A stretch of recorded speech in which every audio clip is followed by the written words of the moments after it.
Hi guys, good morning. ಎಷ್ಟು ಸಿಮ ಉಂಟಲ್ವಾ, ಮ್ಯಾಂಗ್ಳೂರಲ್ಲಿ ತುಂಬ ಇದೆ ಉಂಟು, ಕೋಲ್ಡ್ ಕ್ಲೈಮೇಟ್.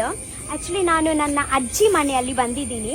ಆ್ಯಕ್ಚುಲಿ ಹಲಸಿನ ಹಣ್ಣು ಉಂಟಲ್ವಾ, ತಿನ್ ಸಾಕಾಯ್ತು, ಗೊತ್ತಾಯ್ತಾ. 2-3 ಉಂಟು, ಬಟ್ ನನಗೆ ಅದು ವೇಸ್ಟ್ ಮಾಡಲಿಕ್ಕೆ ಬಂಚಿ ಹೊಟ್ಟೆ ನೋವು ಆಗುತ್ತೆ. ಸೊ ನನ್ನ ಅಜ್ಜಿ ಹೇಳಿದ್ರು ನನಗೆ, ನಾನು ಒಂದು ಹಲಸಿನ ಹಣ್ಣು ಗಟ್ಟಿ ಮಾಡ್ತೀನಿ ಅಂತ. ಓಕೆ, ಸೊ ಬನ್ನಿ ನನ್ನ ಅಜ್ಜಿಯ ಸ್ಪೆಷಲ್ ಹಲಸಿನ ಹಣ್ಣು ಗಟ್ಟಿ ನೋಡೋಣ ಅವರು ಹೇಗೆ ಮಾಡ್ತಾರೆ ಅಂತ. ಏಟಿ ಪರಿಮಳ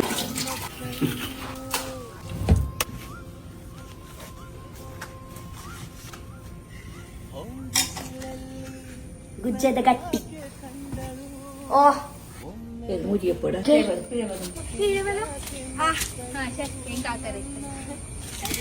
ಗೈಸ್, ಫೈನಲಿ ಹಲಸಿನ ಹಣ್ಣು ಗಟ್ಟಿ ರೆಡಿ ಆಗಿದೆ. ನೋಡ್ಲಿಕ್ಕೆ ಹೀಗ ಉಂಟು ನೋಡಿ. ಓಕೆ, ಟೇಸ್ಟ್ ಮಾಡಿ ನೋಡೋಣ ಹೇಗ ಉಂಟು ಅಂತ.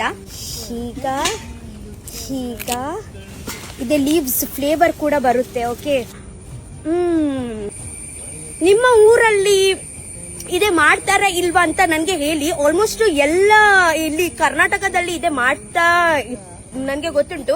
ಓಕೆ, ನನಗೆ ಇಷ್ಟ ಆಯ್ತು. Pepper, black pepper flavour, coconut flavour ಎಲ್ಲ ಬರ್ತಾ ಉಂಟು, ಮಿಕ್ಸ್ ಫ್ಲೇವರ್ ಆಗ್ತಾ ಉಂಟು ನನ್ನ ಬಾಯಲ್ಲಿ. I just loved it.